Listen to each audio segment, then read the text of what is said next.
It is ridiculous. That is not what we teach in Science of Mind. That is not what we teach at CSLDallas. We teach that you are unlimited. There is a power for good in the universe. It's available to all, and we can use it. I love that one line in the song that talks about hold on to what you believe, right?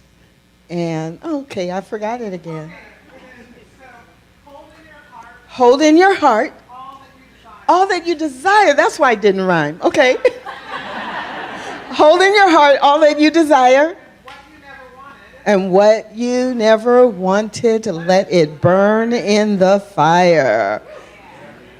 Let it burn in the fire. The power of no. Let the power of no be like the fire that burns out everything that does not fit, everything that is not in alignment with who you want to be and how you want to be in the world.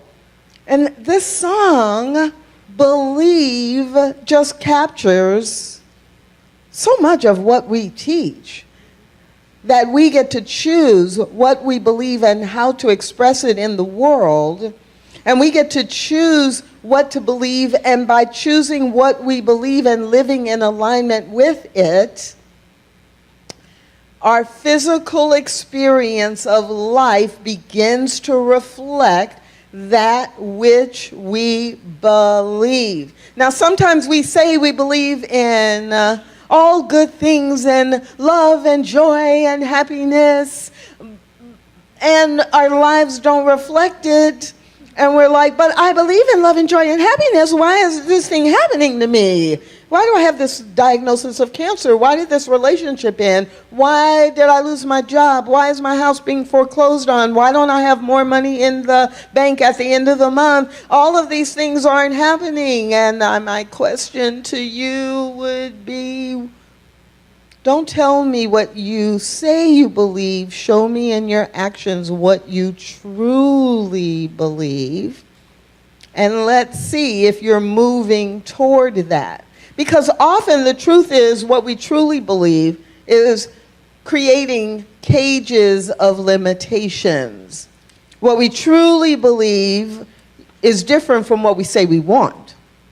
What we truly believe results in us experiencing this idea or an experience where we feel caged in by people, circumstances, or conditions in our lives. So today the focus is on no limits. Like, how can we use the power of no to experience no limits in our lives? How can we use the power of no to gift ourselves freedom from cages of limitations? And I'm going to quote a lot from our book of the month. It's our last week of the month. It's our last opportunity to really dive into the power of no in a specific way. So I'll be quoting quite a bit from our book of the month, hopefully encouraging any of you who haven't purchased it yet to go, oh, maybe I should buy that book. Maybe I want to buy that book. Maybe there's some tips in this book that could help me. So let's start with this question. What cages have you built around yourself? What cages have I built around myself? What cages have I created that limit me? How have I brought into a belief or a pattern of behavior, habits that have actually kind of locked me into a smaller space than I could be filling in the world? Now, there are all kinds of cages, and, sometimes we say we box ourselves in, or we are a victim of other people's choices. But really, in our lives, over and over and over again, if you're anything like me, you can think of examples where you are creating limitations. Now, let me say this clearly, and I might say it another time because it can be a little confusing. I am not suggesting that you never set boundaries, healthy boundaries that allow you to be guided, allow you to interact with people in a healthy way.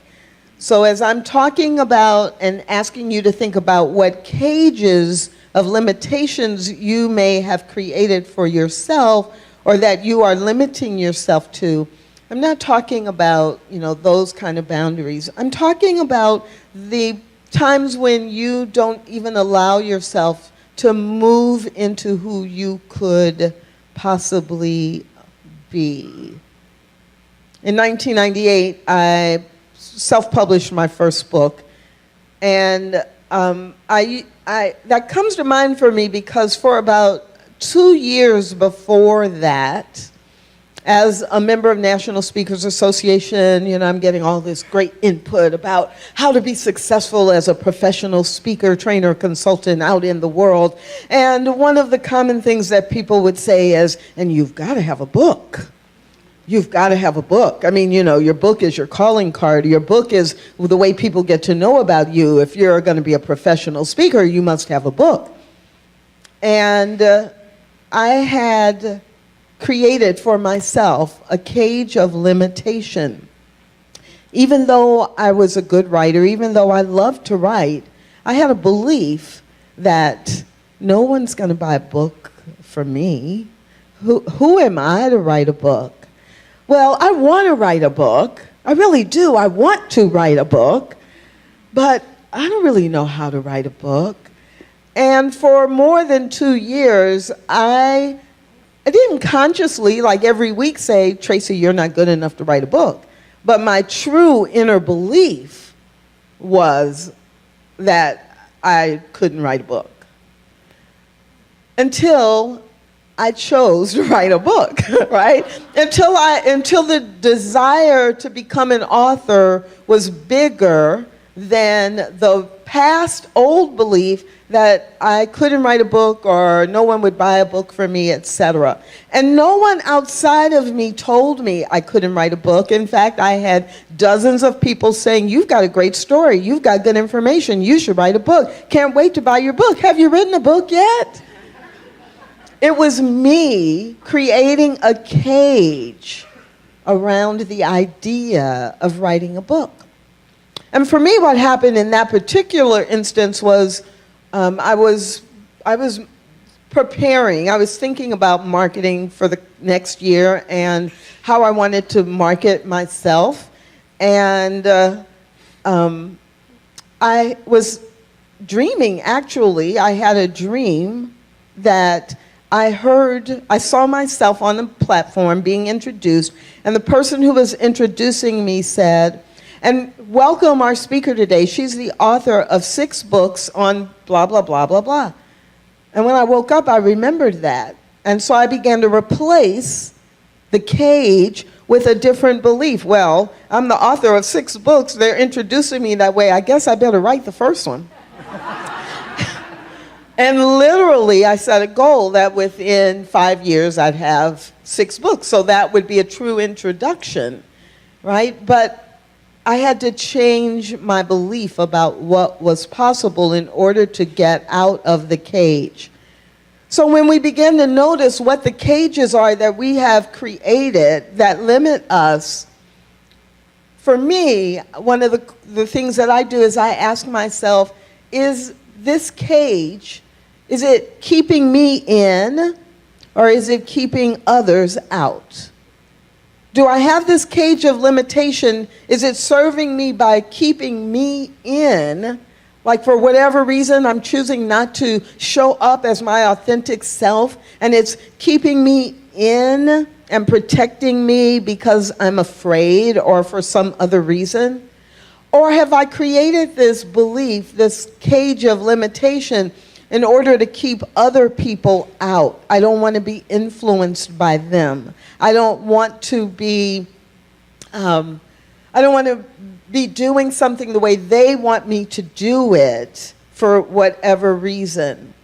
And if I'm creating the limitation and I know that Val has something I can learn from, and I need to talk to her about it, but I create this barrier that I'm not gonna talk to her because, you know, she's this really talented, well-known artist, and I'm not gonna be able to do it the way she does it because she's so talented.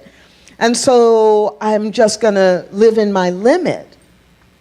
When my inner voice is saying, talk to Val because she's so creative, she may come up with a logo for that or something that you need. I don't know. But if I live in the cage, I push people away or I hold myself in.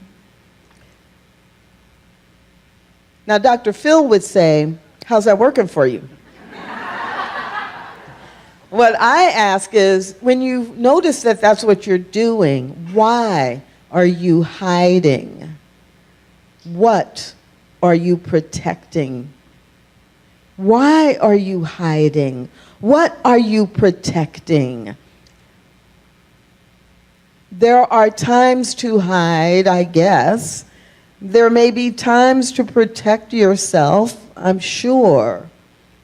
But ask these questions in the context of, what do I really want in my life? If I am studying to be a licensed practitioner in science of mind, and I have taken almost all of the classes, and I am standing in the place of having the final 90 hours of classes, I'm in Prac 2. And I know over there where I want to go is I am on my way to becoming a licensed practitioner. I feel the call. I have stepped out of the initial cage of limitation that says I can't do it. I've taken the classes. And then I get to this point where the final cage of limitation is, well, I know I have a lot to learn, but I'm not going to go talk to Anita, who's been a practitioner for a while, because, you know, she might think I'm stupid, or she might think I'm, you know, not good enough. Well, and, you know, Kip offered to mentor me and answer any questions I have, but I'll look bad if I ask a bad question or a dumb question. And so I'm actually building a cage around myself that slows down my progress to being an amazing licensed practitioner of science of mind. Do you know what I'm talking about? So, and so it may not be for you. For most of you, it's not moving from being a member of our community to being a licensed practitioner. But what is your journey? What is it that you know you're on the journey moving from where you were to where you want to be, and you can't see the detail of it, but you know the direction you need to go. But you keep standing in, creating these little cages of limitation. Ask yourself, what are you hiding? Why are you hiding? What are you protecting yourself from, you think? Because until you do that, you are not prepared to move out of the cage, to claim your freedom. Ernest Holmes writes in the Science of Mind textbook that limitation is not in principle and it is not in law, meaning it is not spiritual principle that there can be limitation, because what we know is that spirit, the creator of all of life, has no limits, has no boundaries. We don't even really have words that can describe the unlimited nature, the infinite nature, the always present, all-powerful, all-knowing nature of the divine. Yes? So limitation is not spiritual principle. It's not spiritual law, except as the individual uses principle. So in the fact that I believe there is a limitation, the law says yes, because the law provides me what I believe and what I claim to be true for me. And so as I'm using spiritual principle to give me what I focus on and what I believe and what I pay attention to, then law is working. But in the neutral spiritual principle, the neutral spiritual law, there is no limitation. So the cage you're in, the cage I find myself in, is one of my own making. Now, some of you are like, okay, Tracy, we got it. Could you stop talking about limitation? I came to church this Sunday for some uplifting inspiration, and you have like taken me down to the pits of the bottom of the floor of the cage. Would you like to know how you can be free of the cages of limitation? Yes. Ah, cool. Good thing you said yes, because I was going to go there anyway. So the authors in the book make it really clear. One, there's power in no, so you have to learn to say no. And when you learn to say no, you are opening yourself to the possibility of reinventing yourself. Reinventing yourself. This book is pretty amazing in many ways, as you've heard several times this morning. And beginning on page 197, after telling you how to say no and how to use the power of no to say no to things that are not healthy for you, to say no to people who are not healthy for you. The book provides you resources and ideas and activities and suggestions to be able to use the power of no to say no to circumstances that shut you down and keep you in cages. It gives you 7 different ways to learn and apply the power of no. And then they get to page 197. And the headline on page 197 is The Roadmap to Reinventing Yourself. And in the next 10 or 12 pages, they give you 50 different steps on the roadmap that allow you to reinvent yourself. So for all 50 steps, you actually will have to read the book, because I can't go through all 50 steps unless I talk to you like this, and then you wouldn't understand what I'm saying. But I would go through all 50, and then you wouldn't be able to use it because I wouldn't be able to talk about it enough. So I'm just going to pick out a few of them and then tie that together. Because truly it's up to each one of us to be able to reinvent ourselves. Everyone is capable of doing it, and every one of us experiences many, many, many times in our lives where it's time to reinvent.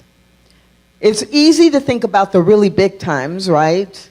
You lose your job and you need to reinvent yourself for the next job, or a relationship ends and it's time to reinvent your life so that you attract and then develop a relationship with someone that mirrors exactly what you do want to have in the world.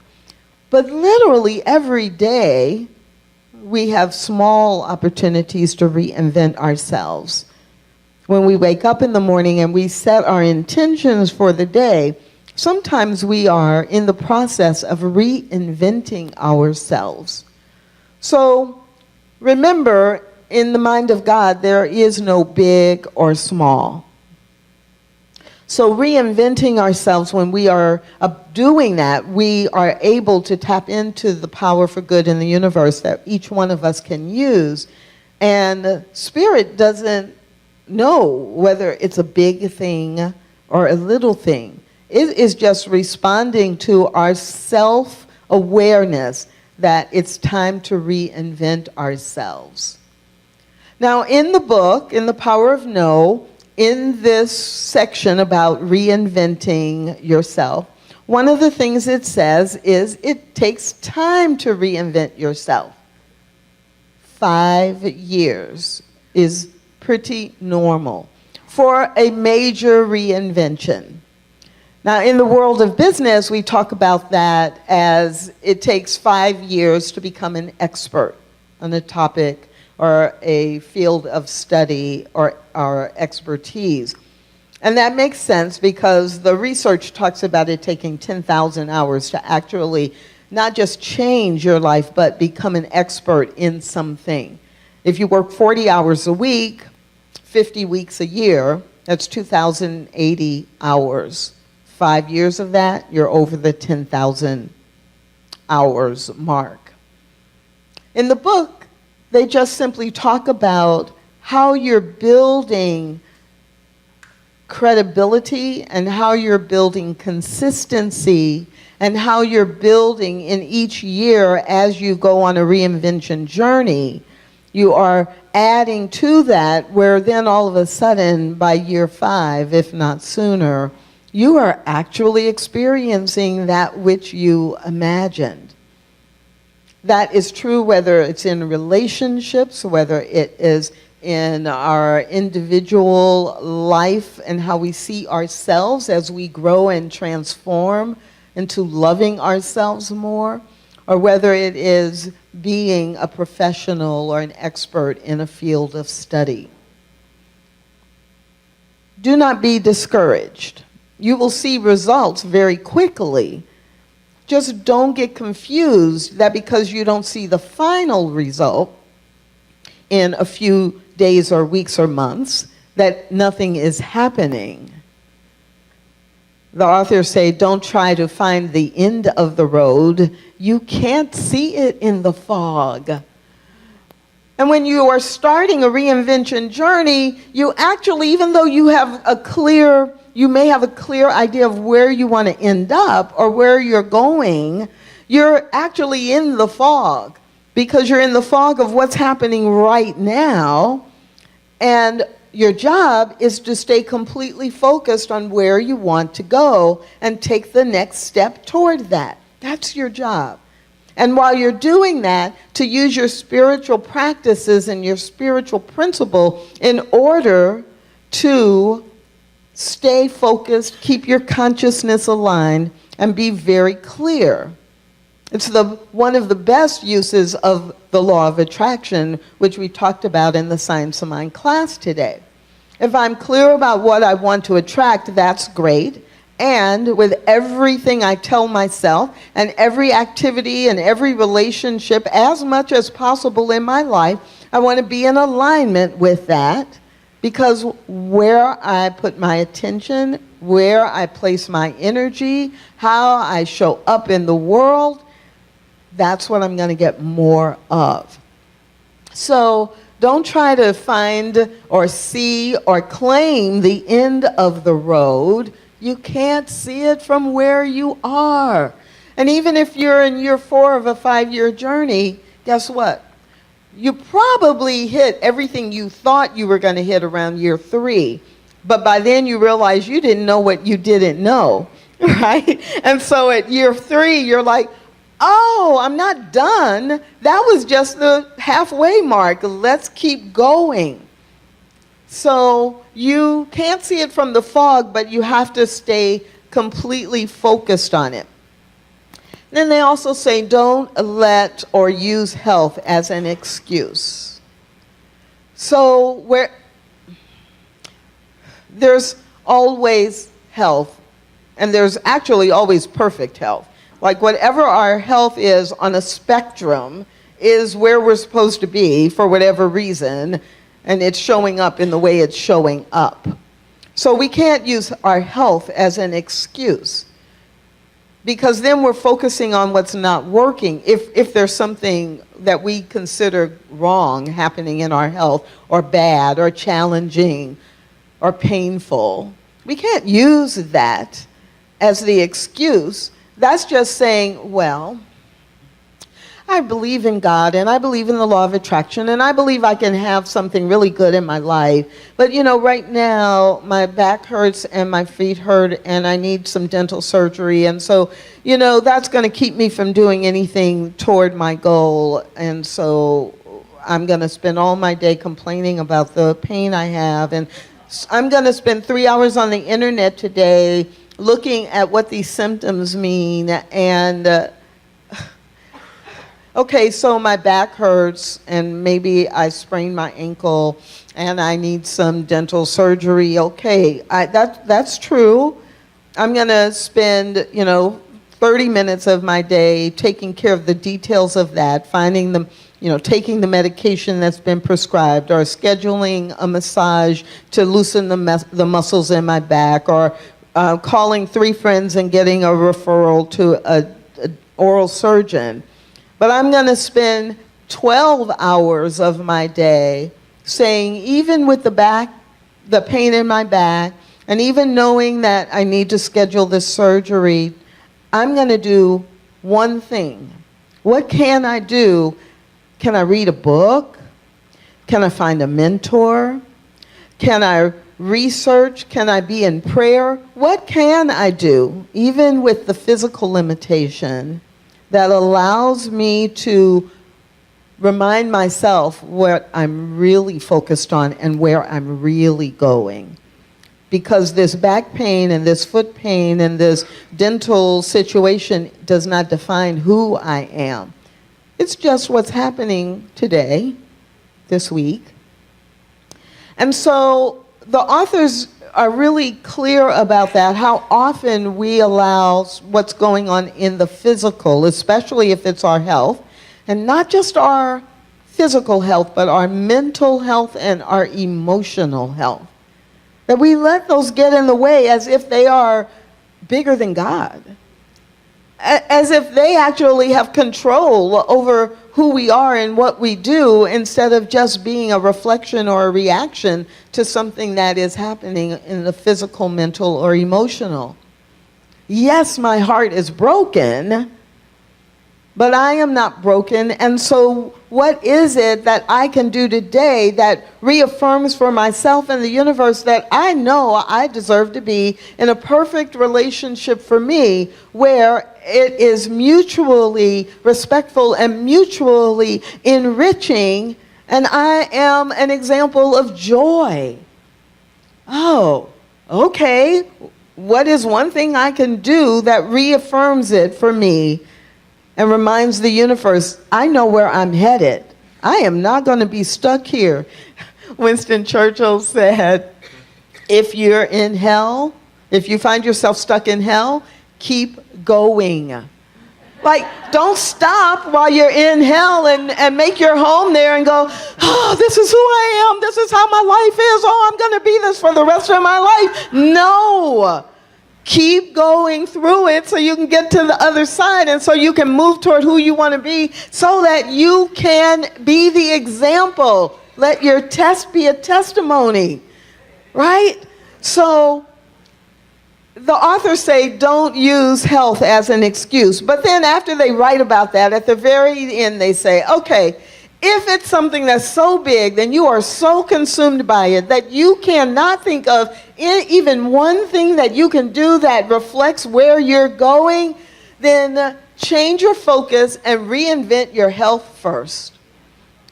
And then make reinventing your health your first reinvention. And once that's reinvented, then go back to, or, then choose the next thing that you want to reinvent in your life. Does that make any sense to you all at all? Are you with me? And then one of my favorite quotes in the book is, don't be as stupid as your brain.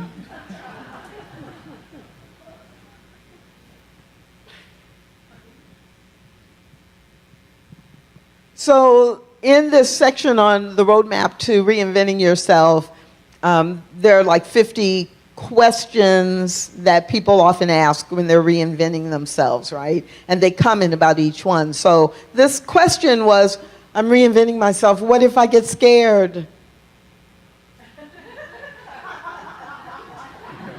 Okay, Slight digression in Science of Mind, and here at CSLDallas, you've heard us say many, many times, if you're not scared when you're reinventing yourself or choosing something new, then your goal isn't big enough, right? Like you're not really stretching yourself if you don't have a little bit of fear. But back to the book. So, what if I get scared? If you're feeling overwhelmed, break it down. Sleep for 8 to 9 hours a night and never gossip. So they go on to talk about why sleep is so important and how important that is in moving toward your goal. And then the next paragraph starts with, now what about gossip? The brain biologically wants to have 150 friends.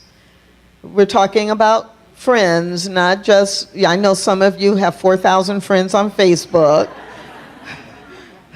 But the brain biologically wants to have 150 friends. Then, when you are with one of your friends, you can gossip about any of the other 149.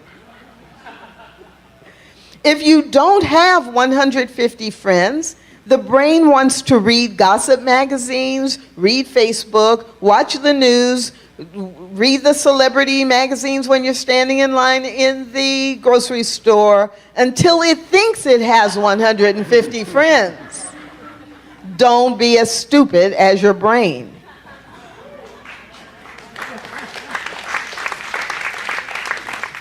Don't be as stupid as your brain, your ego, which is telling you things you need or should do, when really when you have that inner calling and you're reinventing yourself, what you should do and the direction that you should go. Right? The power of no inaction is what allows you to say no to the superfluous distractions because you must find time for you. The power of no inaction is it gives you the freedom to move into what you want to have, to let go of and to release old patterns and false beliefs in order to create what you want. That is the power of no inaction. And that's what we've been talking about all month. The choices you make today will be in your biology tomorrow. And when they are writing about this in the book, they talk about if you choose to be angry, if you choose to have judgment, if you choose to continually stay in fear and not do anything about it, that's going to show up in your biology, in your body. You're going to experience anxiety. You're going to experience disease. You're going to experience separation. The choices you make will show up in your biology, in your experience, in the physical experience. So why wouldn't you choose that which is in your best and highest good? Why wouldn't you choose to move towards your spiritual magnificence, which is part of our vision statement? Why wouldn't you choose to say yes to what's important and what is nurturing for you? And the most powerful yes actually is usually preceded by a very clear no.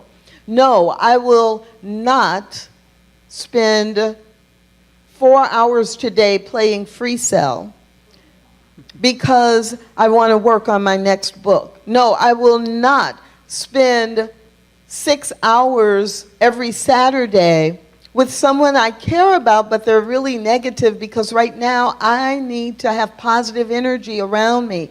So I will say no to what doesn't nurture me and move me and represent the best of me in order to say yes to what is moving me forward, what is moving me toward that spiritually magnificent expression of life that I have been created to be. So if any of this resonates for you, I just want to remind you that reinvention is something that is happening to us, all of us, very frequently. The authors say reinvention is ringing at your door all the time. And in fact, reinvention is ringing the bell in your life today. What is it time for you to reinvent? What's calling you to be bigger, to be better, to be bolder? What is the opportunity that keeps whispering to you, you can do this? Why don't you try that? The bell of reinvention is ringing for you right now, today. Ernest Holmes said, no person whose entire time is spent in contemplation of limitation can demonstrate freedom from such limitation. If you are spending a lot of time focused on the barriers that keep you from doing what you know you're supposed to do, if you are spending hours and hours in the course of a week lamenting what is not working, then there is no way you can be free of it, because you're the one who's spending time talking about it, thinking about it, interacting with it. And so what we teach is that we refocus our attention, we shift our attention, right? So this is what I'm quote unquote struggling with. And I'm in a battle with it. I'm gonna fight it, right? I'm gonna beat it down. It's gonna get out of my life. I'm still engaging with it. So we teach, just make a quarter turn. Just make a quarter turn and say, what is true about Spirit expressing in and as me? What's my opportunity to have a life that I love, and what would that look like? Where am I to make a contribution in the world? Do I have something to teach? Do I have something to practice? Do I have something that is mine to gift to the world in the way that I can do it? There are a lot of people in the world who sing. Millions of people who sing and write songs. Does that change the fact that Robin Hackett has a gift to give? No. So don't get stuck in the idea that, well, there are already, other people doing that. Oh, well, there are other people who, are established. Oh, there are other real estate agents. There are other consultants and speakers. There are other bank tellers. There are other moms and dads. I couldn't possibly be being called to do that. That is ridiculous. Yes, I'm standing here thinking, should I say it's bull? Well, the whole thing. It is bull, and it is ridiculous. That is not what we teach in Science of Mind. That is not what we teach at CSLDallas. We teach that you are unlimited. There is a power for good in the universe. It's available to all, and we can use it. We teach that you can reinvent yourself. I know that that's true because when I look at Carol, I see the presence of God in her. When I look at Linda across the room, I see the kingdom of God seeking to express as her and through her. When I look at Ifalola, I see the beauty of God saying, here I am. That's who you have come here to be. There is no other Zach. There is no other Jim Barong. There is no other Reverend Vince. There is no other that can do what you have been placed here to do. So the reason you say no is this. You say no to the things that are distractions so that you can say yes to the unlimited flow of good that can only express in you, as you, and through you. So I do see the kingdom of God in you. I see the presence. I see the love.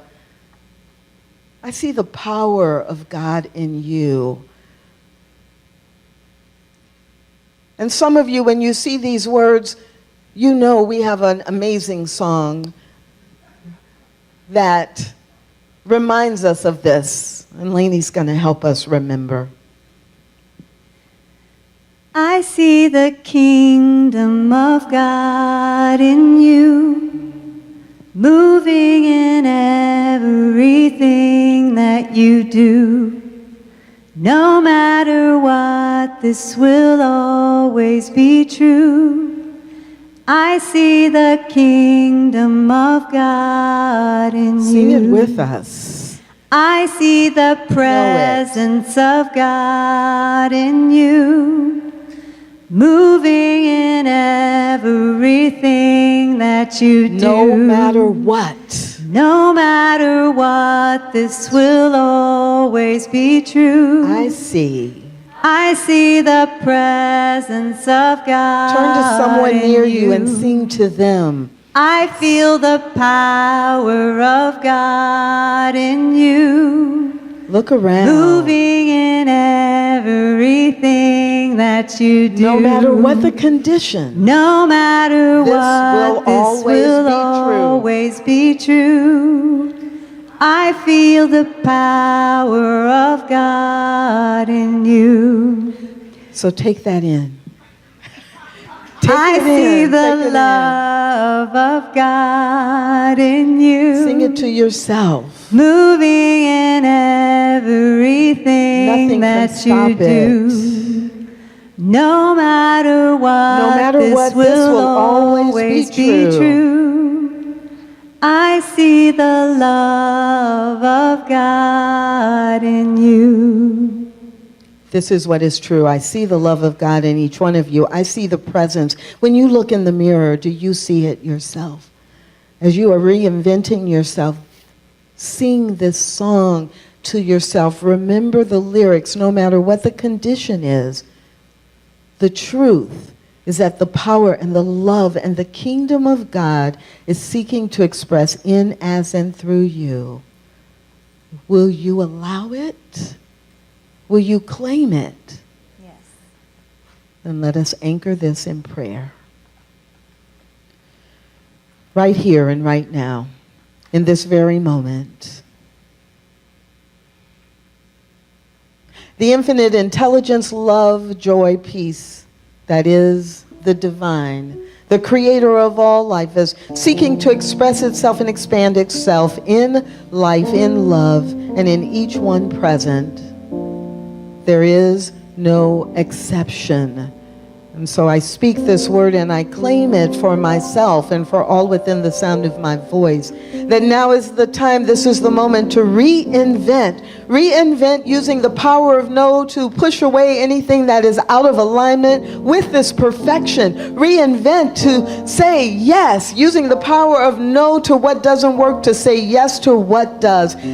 Right here and right now, I am so grateful for knowing this is unfolding. It is love and good. I will not be distracted by anything else. And so with relaxed acceptance, I simply breathe this all in and know that it is already complete in the mind of the divine. And so it is unfolding in physical manifest universe now. We let it go. We let it be. And we affirm it together by saying, And so it is.